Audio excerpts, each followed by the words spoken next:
날마다 쓰는 나의 신앙일기 TV 데일리 큐티 나무의 향기입니다. 오늘은 1월 31일 화요일입니다. 오늘 함께 묵상할 성경 본문은 로마서 10장 5절에서 10절입니다. 모세가 기록하되 율법으로 말미암는 의를 행하는 사람은 그 의로 살리라 하였거니와 믿음으로 말미암는 의는 이같이 말하되 내 마음에 누가 하늘에 올라가겠느냐 하지 말라 하니 올라가겠느냐 함은 그리스도를 모셔 내리려는 것이요 혹은 누가 무저갱에 내려가겠느냐 하지 말라 하니 내려가겠느냐 함은 그리스도를 죽은 자 가운데서 모셔 올리려는 것이라. 그러면 무엇을 말하느냐? 말씀이 내게 가까워 내 입에 있으며 내 마음에 있다 하였으니 곧 우리가 전파하는 믿음의 말씀이라. 내가 만일 내 입으로 예수를 주로 시인하며 또 하나님께서 그를 죽은 자 가운데서 살리신 것을 내 마음에 믿으면 구원을 받으리라.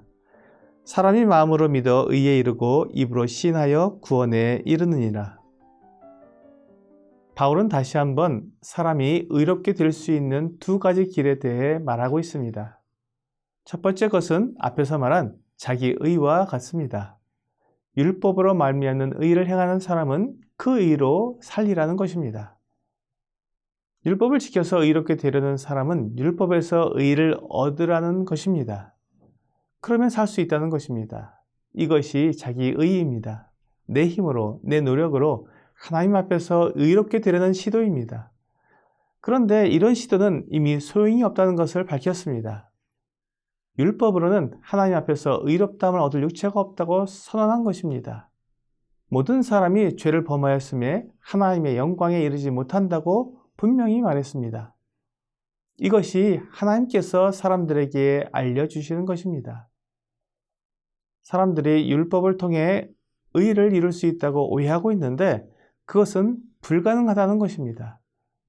율법은 모두를 다 지키다가도 단 하나만 어겨도 모두를 어긴 것과 같게 됩니다. 그러므로 하나님께서 율법을 주신 이유는 그것을 지켜 의롭게 되라는 것이 아니라 그것을 통해 율법으로는 의롭게 될 수 없고 하나님 앞에서 내가 얼마나 죄인인가를 깨달으라는 것입니다. 하나님께서 율법으로 사람들이 완전하게 될 수 있다면 예수 그리스도를 통해 얻는 하나님의 의를 준비하실 필요가 없었을 것입니다. 하지만 하나님께서 구약 성경을 통해 계속 말씀하시는 것은 사람들을 구원할 구원자가 오신다는 것이었습니다. 율법이 사람을 구원할 수 있다면 또 다른 구원의 방법인 구원자, 하나님의 아들이 세상에 오실 이유가 없습니다. 구약의 율법을 보면 율법을 완전하게 지킬 수 없다는 것을 금방 알 수 있습니다. 하나님께서 레위기에서 제사들을 준비해 주신 것이 바로 그 증거입니다. 사람이 율법을 거스르게 되면 제사를 드려 그 죄를 용서받으라는 것입니다. 율법을 완전히 지킬 수 없기 때문에 제물을 통해 죄사함을 받게 하신 것이 율법의 약점이었습니다. 율법이 제시하는 짐승 제물 역시 완전하지 않기 때문입니다. 그래서 하나님께서 준비해 주신 새로운 방법이 필요한 것입니다. 이것이 믿음으로 말미암는 의입니다. 다른 말로 하면 하나님의 의입니다. 이것을 믿음으로 말미암는 의라고 말하는 것은 이 의는 믿음으로 얻기 때문입니다. 예수 그리스도를 믿음으로 의롭게 되는 방법입니다. 바울은 이제 믿음으로 얻는 의가 얼마나 쉬운지를 신명기 30장 11절에서 14절 말씀을 통해 설명하고 있습니다. 모세가 율법을 설명하면서 그 율법을 얻기가 어려운 것이 아니라 하나님께서 그들에게 주셨고 그들의 입에 읽을 수 있게 주셨으니 그 율법을 지키라고 말한 그 말씀을 인용하여 그대로 복음을 설명한 것입니다.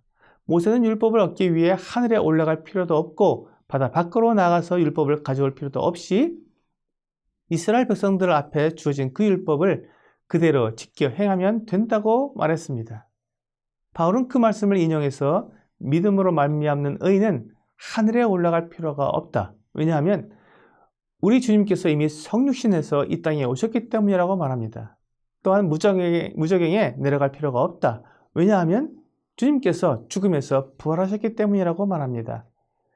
이러한 복음은 이미 사도들을 통해 온 세상에 전파되었고 많은 사람이 들어 알고 있으며 지금 우리의 입과 마음에 이미 들어와 있다고 말합니다. 그러므로 우리가 들어 알고 있는 이 복음을 믿으라는 것입니다. 9절에서 내가 만일 내 입으로 예수를 주로 시인하며 또 하나님께서 그를 죽은 자 가운데서 살리신 것을 내 마음에 믿으면 구원을 받으리라고 말씀합니다. 이것이 믿음으로 얻는 의입니다.